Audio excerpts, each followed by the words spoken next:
네, 오늘 신약인물 네 번째 시간은요, 이름은 나와 있진 않지만 실로암에서 눈을 뜬 맹인의 이야기를 여러분들과 함께 나누고자 합니다. 오늘 예수님께서 이 맹인을 취한 사건을 통해서 이 요한복음을 기록했던 저자 요한의 초점은 무엇이었는지, 또 그리고 예수님은 무엇을 말씀하고 싶으셨는지, 또 실로암 맹인의 모습을 통해서 우리는 또 어떻게 살아가야 되는지를 좀 함께 살펴보기를 원합니다. 우리 다 같이 1절 말씀 먼저 함께 읽어보도록 하겠습니다. 시작. 예수께서 길을 가실 때에 날 때부터 맹인된 사람을 보신지라. 아멘. 예수님께서 길 가다가 무엇을 보시게 됩니까? 날 때부터 맹인된 사람을 보셨다라고 성경은 말하고 있습니다. 성경은 특별히 그 맹인이 어떤 맹인이었는지를 조금 더 자세하게 우리에게 말해주고 있는데요. 날 때부터 맹인이었다라는 것을 강조해주고 있습니다. 중간에 어떤 사고로 시력을 잃으시는 분도 있을 것이고, 또 아니면 건강하게 사시다가 병으로 인해서 또 시력을 잃으시는 분도 계신데, 성경은 날 때부터 맹인이었다라고 말해주고 있죠. 그러니까 이 표현을 통해서 그 날 때부터 맹인으로 살아왔던 그 사람의 인생이 얼마나 비참한 인생이었는지, 또 힘들었을지를 우리에게 성경은 말해주고 있죠. 그래서 여러분, 맹인들 중에 어떤 삶이 좀 가장 많이 힘들까요? 물론 앞이 보이지 않는 삶은 다 모두가 힘들지만 날 때부터 맹인이 그래도 조금 더 힘든 삶이었을 것 같습니다. 왜 그렇습니까? 이제 병이나 사고로 이제 시력을 잃으신 분들은 사물이나 어떤 색깔을 설명하기는 어느 정도 쉽습니다. 왜 그렇습니까? 보이는 동안은 사물을 본 적이 있고 색깔도 본 적이 있기 때문이죠. 그러나 날 때부터 맹인인 사람에게요, 한 번도 보지 않았던 그 사물과 색깔을 설명하기에는 너무나도 어려운 일이죠. 그래서 그 당시에 이 날 때부터 맹인된 사람들의 직업은요, 폭이 넓지가 않았습니다. 그래서 대부분 이 생계를 구걸하는 일들로만 그렇게 직업을 삼고 살아가셨죠. 그래서 이처럼 장애를 가지고 살아간다는 것은 그 당시에도 그랬고 오늘날에도 어려운 일이었습니다. 오늘날에도 그래도 장애를 가진 분들을 위해서 많은 시설들이 잘 되어 있는 편이긴 하지만, 그렇지만 아직도 어려운 것이 무엇입니까? 바로 어떤 편견과 그리고 인식이죠. 똑같은 인권으로 바라봐주면 좋을 텐데 그러지 못한 시선들이 어떻게 보면 그들을 더 아프게 하는 것 같습니다. 그래서 제자들은요, 그 당시 사고방식으로 이 날 때부터 맹인된 자를 향해서 자를 보고 예수님께 이제 질문을 합니다. 우리 2절 말씀 함께 읽어보겠습니다. 제자들이 물어 이르되 랍비여, 이 사람이 맹인으로 난 것이 누구의 죄로 인함이니까? 자기니까? 그의 부모니까? 아멘. 제자들이 묻습니다. 예수님, 날 때부터 이 맹인된 자는 누구의 죄 때문에 저렇게 됐습니까? 자기 죄입니까? 아니면 부모님의 죄입니까? 성경에서 제자들의 이런 질문들을 보시면 제자들이 참 어리석다라는 그런 생각을 하실 수 있는데요. 제자들이 이렇게 했던 질문은요, 당시에는 너무나도 당연했던 그런 질문이었습니다. 왜냐하면 당시 사회적인 통념이 있었기 때문이죠. 어떤 사회적인 통념이 있었을까요? 당시에는 이제 누군가가 어떤 장애를 가지고 태어나거나 아니면 장애인을 낳으면 누군가 죄가 많아서 이런 결과가 나온 것이다 라는 생각을 그 당시에는 당연하게 생각을 했습니다. 그래서 제자들도요, 이런 통념에 쌓여서 이제 질문을 한 거죠. 그래서 날 때부터 맹인된 자는 그 당시에 그런 사회적인 통념 때문에 그 영혼이요, 어둠 속에서만 아마 지나야 했을 것입니다. 그러나 예수님은요, 이 제자들의 질문을 들으시고 그 질문을 뒤집어 엎는 답변을 하고 계시는데요. 우리 3절 말씀 보겠습니다. 예수께서 대답하시되 이 사람이나 그 부모의 죄로 인한 것이 아니라 그에게서 하나님이 하시는 일을 나타내고자 하심이라. 아멘. 뭐라고 하십니까?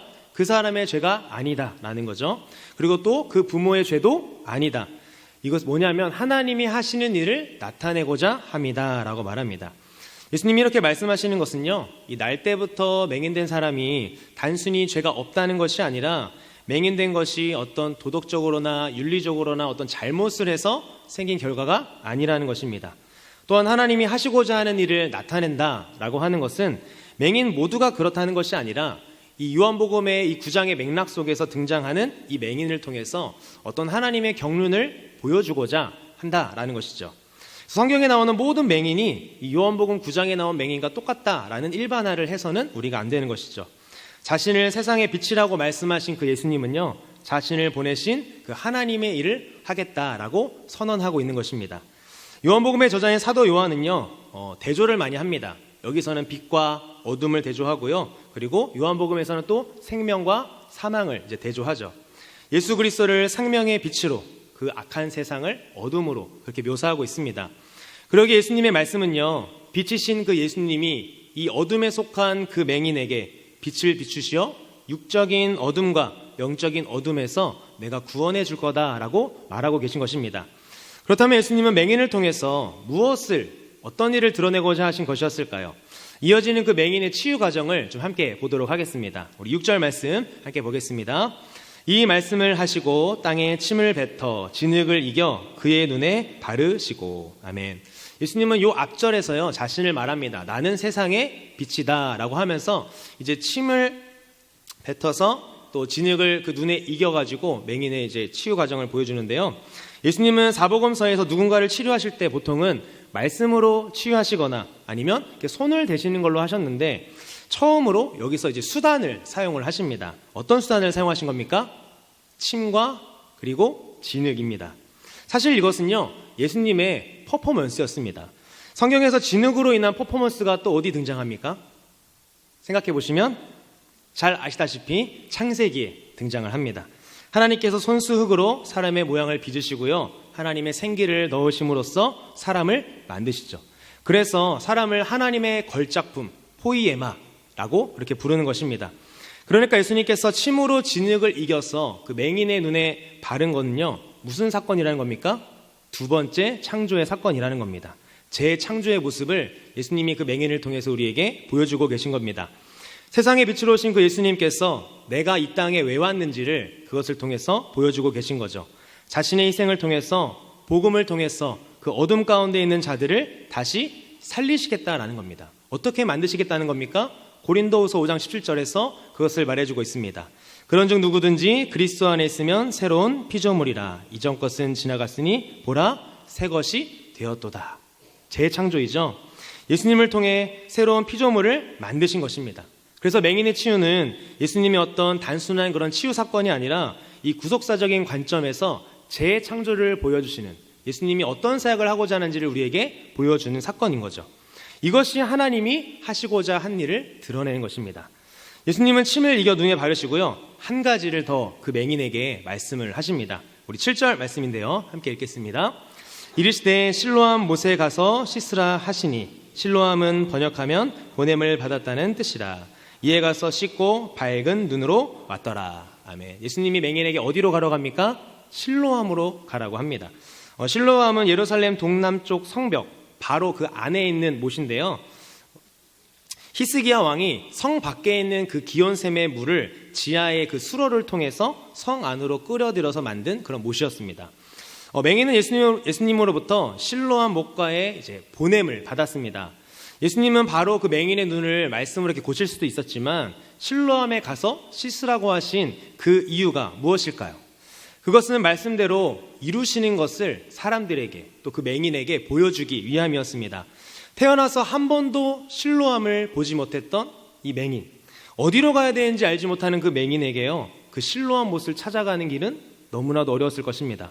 아마도 더듬더듬 하면서 지나가는 사람들에게 물으면서 그곳을 힘겹게 찾아갔을 것입니다. 말씀을 따르기 위한 그 맹인의 과정이 힘들었을 것이죠. 그래서 맹인은 예수님의 말씀대로 실로암 못에 가서 씻으니 눈이 밝아졌고, 태어나서 처음으로 무엇을 경험하게 됩니까? 빛이라는 것을 경험하게 됩니다. 여기서 주목할 것은요, 그가 이 진흙의 성분과 어떤 효과 때문이 아니라 주님의 말씀에 순종함으로 빛을 보았다라는 겁니다. 우리가 믿음의 눈을 뜨는 것도 이와 같다라는 것이죠.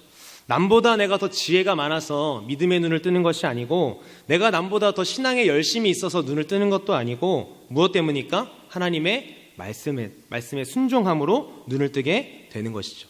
여기서 좀 더 깊이 들어가면 예수님의 맹인의 치유는요, 어떤 이 육체적인 치유를 뛰어넘어서 이 영적 구원의 의미에 무게를 두고 있는 것입니다. 모든 성도도 영적으로 뭡니까? 처음에는 맹인된 자였으나 빛이신 예수 그리스도로 말미암아 우리 모두가 이 생명의 빛을 소유하게 된 것이죠. 여러분, 맹인이 언제 눈뜨게 됐습니까? 실로암 못가에 가서 눈을 씻었을 때 보게 되었습니다. 그런데 여기서 우리는 한 가지 좀 궁금한 것이 있습니다. 무엇입니까? 맹인이 언제 구원을 받았을까입니다. 눈을 씻어서 구원받은 것입니까? 아닙니다. 이미 길가에서 예수님이 그에게 어떻게 하셨습니까? 먼저 다가가셨습니다. 예전 가운데 그 자신의 백성을 택하신 예수님께서 그를 찾아가시고 구원의 여정을 시작하게 하신 것이죠. 누구의 구원과도 같습니까? 이 맹인의 구원의 과정이요, 바로 우리의 구원의 여정과도 같다라는 겁니다. 예수님께서 고백한 날 전에, 그러니까 예수님을 믿기로 우리가 고백하는 그날 전부터 성령께서 우리의 인생에 개입하셔서 우리 인생 가운데 일어나는 많은 고난과 여러 가지 일들, 또 우리가 겪는 일들을 통해서 우리의 무엇을 만지신 겁니까? 우리의 마음밭을, 심령을 만져 놓으신 겁니다. 그렇게 마음이 열린 상태에서 말씀을 듣던, 아니면 이웃을 통해서 우리가 복음을 듣던 그 순간에 복음을 듣고 우리가 고백하게 되는 것이죠. 어떤 고백들이 많습니까? 정말 힘들게 살다가 지나가는데 십자가가 보여가지고 교회 잠깐 들어가서 예배를 드렸는데 그날따라 목사님이 하신 말씀이 내 삶과 너무나도 일치했다. 아니면 그날따라 평상시에는 말씀이 와닿진 않았는데 그날따라 유독 말씀이 내 마음에 와닿았다. 내 상황을 너무나도 잘 표현하는 그런 말씀이었다라는 고백들인 것이죠. 사실 누가 하신 것입니까? 성령 하나님께서 우리 인생 가운데 그렇게 하신 것입니다. 맹인이 간 그 실로암 목과의 뜻이 무엇입니까? 성경에서 친절하게 우리에게 말해주고 있습니다. 보냄을 받았다라는 뜻이죠. 여기서 두 번째로 이제 하나님이 하시고자 하는 일이 무엇인지 우리에게 드러나는 것입니다. 첫 번째가 우리를 구원하기 위한 것이었다면 두 번째는 이제 실로암을 통해서 우리에게 말해주고 계신 거죠. 어떤 일입니까? 눈먼 도시를 향해서 새롭게 눈을 뜬 맹인이 파송되는 일입니다. 어둠의 일을 벗고 빛 가운데 행하라는 것이죠. 예수님을 믿는 우리가 세상의 빛입니다. 그래서 하나님 나라의 눈이 열린 그 하나님의 자녀들은요, 이 일을 하면서 사는 것입니다. 어떤 일입니까? 파송된 삶입니다. 오늘 예배를 마치고 우리가 또 내일 또 올해를 맞이하면 여러분들은 각자 주님께서 파송하신 곳에서 파송된 삶을 살게 되실 것입니다. 그곳에서 여러분들이 소유한 그 예수의 생명을 가지고 세상의 빛으로 살아가라는 파송의 명령인 것이죠. 세상에 매인 수많은 영혼들이 눈을 들어서 그 하늘나라를 볼 수 있도록, 또 눈먼 자들이 빛이신 예수님을 통해서 하늘을 우러러 볼 수 있도록 예수님을 전하면서 사는 삶, 그것이 바로 실로암 목가의 의미인 것입니다. 눈뜬 맹인의 모습은 이어서 어땠을까요? 우리 11절 말씀 함께 보겠습니다. 대답하되 예수라 하는 그 사람이 진흙을 이겨 내 눈에 바르고 나더러 실로암에 가서 씻으라 하기에 가서 씻었더니 보게 되었노라. 아멘. 사람들이 맹인이었던 사람을 데리고 바리새인들에게 갔습니다. 맹인이 눈을 떴지만요, 사람들은요 기뻐하지 않았습니다. 그렇죠? 평생 앞을 못 보던 사람이요 눈을 떴는데 축하하기는커녕 예수님이 안식일을 어겼는지 지켰는지 그것이 그들에게는 더 중요했습니다. 눈에 보이는 것이 전부라고 믿는 그들이요 더 맹인이었다라는 것을 오늘 본문이 우리에게 말해주고 있습니다. 그들이 묻기에 맹인이 11절에 그렇게 대답을 한 겁니다. 뭡니까? 예수라 하는 사람이 내 눈에 진흙을 침뱉어서 바르고 나더러 실로암 가서 씻으라고 하기에 내가 씻었더니 이제 보게 된 거다라고 사실을 말했습니다. 예수님도 부활 후에요 그 예수님을 따르던 제자들에게 찾아가셔서 뭐라고 하셨습니까? 그들에게 평안이 있을지어다 라고 선포하신 후에 나도 너희를 보내노라 라고 그렇게 합니다. 예수님을 죽이려고 했던 그 종교 지도자들에게 검거될까봐 잔뜩 움츠려서 숨어있던 그 제자들에게 예수님은 부활하셔서 오신 다음에 나도 너희를 보낸다 라고 그렇게 말씀을 하시죠. 그 뒤에 제자들은 어떤 삶을 살았습니까? 부활하신 예수님을 만난 이후에는요 벌벌 떨면서 숨어있는 삶이 아니라 어디를 가든지 복음을 전하고 예수님의 부활을 전했습니다. 실로암의 뜻과 같이 방방 곳곳에 보냄을 받아서 예수님이 십자가에서 죽으시고 부활하셨다라는 사실을 선포하게 된 것이죠. 그래서 맹인이 점점 이제 어떻게 바뀌고 있습니까? 아까 읽었던 11절에서는 그냥 맹인은 예수님이 나에게 하셨던 일들을 그냥 팩트 체크하듯이 그냥 사실만 조금 언급을 했습니다. 그래서 예수님에 대해서도 이렇게 말했죠. 구원자라기보다는 예수라 하는 사람이라고만 말합니다. 무슨 말입니까? 예수를 잘 모른다는 거죠. 자, 그러나 17절에서는 이 맹인이 뭐라고 말합니까? 바리새인 중에 어떤 사람이 다시 이 맹인에게 물으니까 맹인이 선지자니이다 라고 대답을 합니다. 사실 이 표현도요 선지자라고 하니까 조금 아는 것 같지만 정확한 표현은 아닌 것입니다. 그런데 이후에 이 맹인이요 계속 그런 사람들과 대화를 하다가 33절에는 이렇게 고백을 합니다. 우리 함께 읽겠습니다. 이 사람이 하나님께로부터 오지 아니하였으면 아무 일도 할 수 없으리이다. 아멘. 어떤 고백합니까? 조금 더 근접한 고백을 하게 됩니다. 이 사람이 하나님께로부터 오지 아니하였으면 이라고 말하죠. 그런데 이 대답 이전에 눈뜬 맹인의 부모와 이제 바리새인의 대화가 좀 나오는데요. 바리새인들은요, 원하는 대답을 들을 때까지 그 대답을 듣기 위해서 사람들한테 물어보기도 하고 맹인을 불러 물어보기도 하고 이번에는 부모를 불러다가 물어봅니다. 자, 그가 정말 맹인이었는지, 그러나 지금 이제 그가 어떻게 보게 되었는지를 다시 묻죠. 눈뜬 맹인의 부모는요, 그가 원래 맹인인 것을 인정은 했지만 그가 어떻게 보게 되었는지는 자기도 모르니까 자기 아들에게 다시 가서 물어보라고 말합니다. 여러분, 이 맹인의 부모의 평생 소원이 있다면 어떤 것이었을까요? 당연히 맹인이지만 그래도 내 아들이 눈을 뜨는 것, 그게 평생 소원 아니었을까요? 그런데 예수님이 눈을 뜨게 해주셨는데 그들이 정말 몰랐을까요? 알고 있었겠죠. 그들이 그렇게 말한 것은요, 그들이 유대교에서 출교를 당할까봐 두려워서 그렇게 말했습니다. 그렇지만 맹인은요, 당당하게 그 예수에 대해서 증언하는 모습을 보여주고 있죠. 근데 결과가 어떻게 됩니까? 34절에 보면요, 이 맹인에게 질문했던 유대인들이요, 야, 네가 우리를 지금 가르치려 드느냐? 라고 하면서 쫓아보내었다라고 성경은 말합니다. 근데 여기서 이 쫓아내어 보내니라 라는 말은요, 그냥 어디 방에서 다른 방으로 보냈다거나 아니면 집 밖으로 그냥 나가라고 했다거나 그런 말이 아니라 파문했다라는 겁니다. 무슨 말입니까? 다른 말로 하면 유대교에서 이제 출교했다라는 거죠. 그러니까 이제 이 맹인은요, 더 이상 그 유대교 공동체 안에서 구걸도 못하는 그런 신세가 되었다라는 겁니다.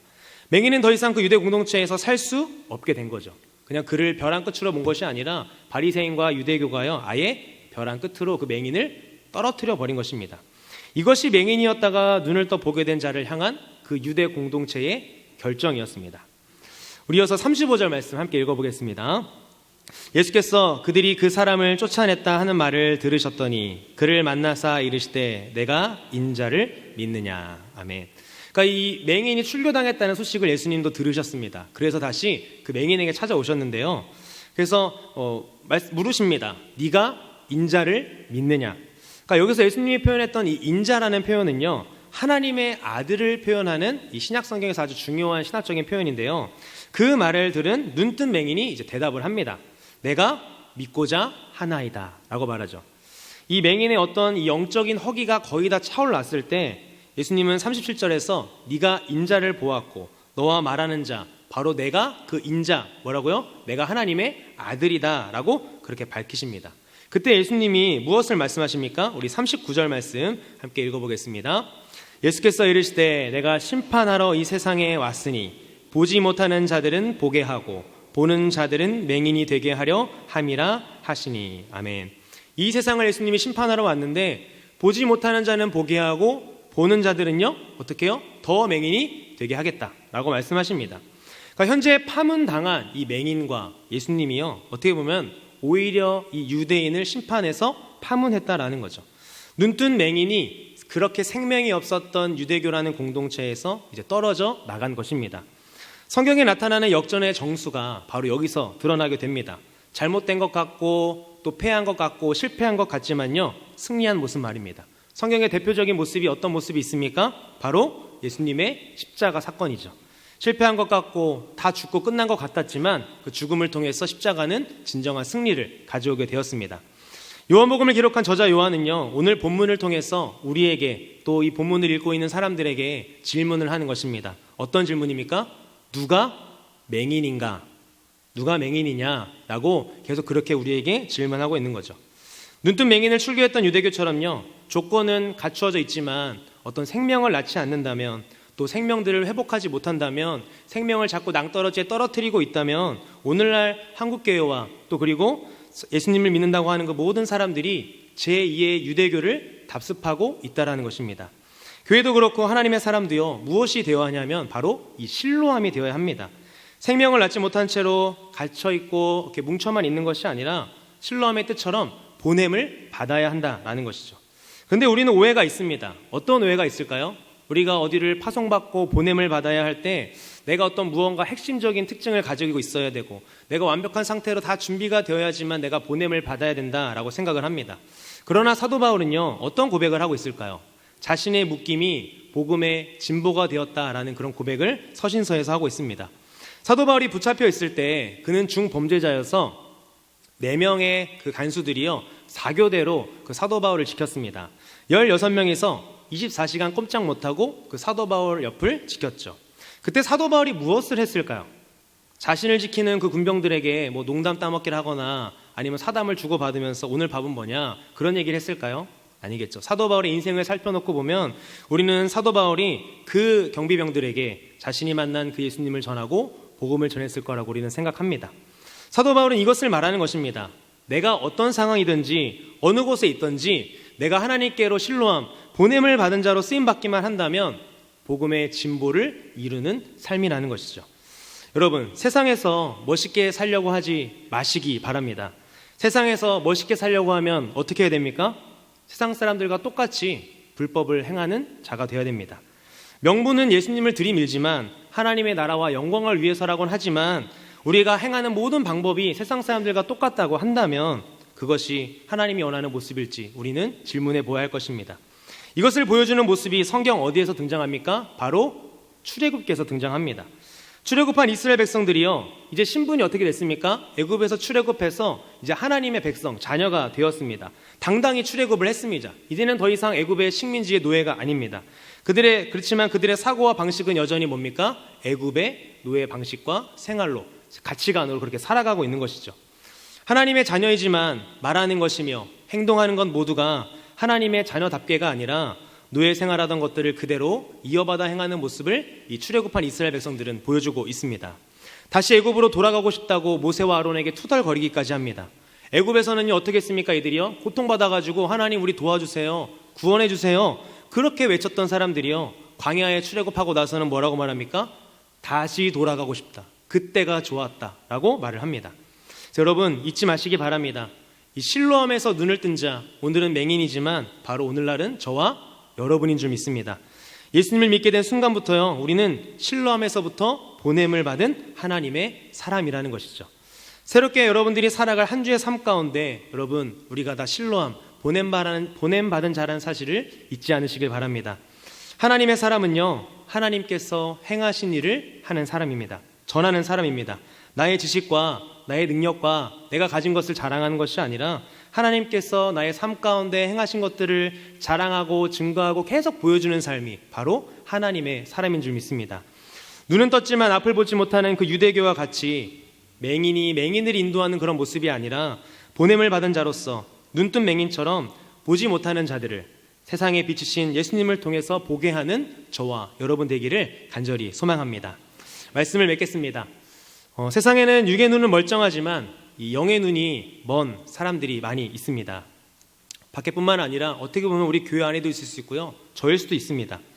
예수님은 맹인의 눈을 고치심으로요, 자신이 세상에 빛으로 오셨음을 요한복음 9장에서는 말하고 계십니다. 바리새인들은 눈을 뜬 사람들이었지만 복음 앞에, 예수님 앞에 눈먼 맹인이었습니다. 자신의 편견과 고정관념에 사로잡혀서 예수님을 죄인으로 정죄하고 심판했죠. 그리고 예수님을 그리스도로 시인하는 자는 출교하기로 결의하고 결국 이 맹인이었던 눈뜬 맹인을 유대교회에서 출교했습니다. 그러나 맹인이었던 사람은요, 예수님의 말씀에 순종함으로 눈을 뜨게 되는 은혜를 얻게 됩니다. 육적인 눈만 뜬 것이 아니라 영적인 눈도 띄어서 이분이 하나님의 아들임을 깨닫게 되었습니다. 박해 속에서도 두려워하지 않고 담대하게 예수 그리스도를 전했습니다. 자신이 출교당할 수 있는 것도 알았지만요, 유대인들 앞에서 이 예수님이 인자, 하나님의 아들이라는 것과 자신이 경험한 그 예수님을 당당히 선포했습니다. 여러분, 우리는 예수님의 그 은혜로 믿음의 눈을 뜨게 되었습니다. 또한 신라함으로 보냄을 받은 하나님의 자녀인 줄 믿습니다. 새롭게 살아갈 여러분의 그 한 주의 삶 가운데 여러분들이 어느 자리에 있든지 그 세상에 비치신 예수님을 볼 수 있도록 복음을 선포하는 저와 우리 광역교회 모든 성도들 되시기를 예수님의 이름으로 간절히 축복합니다.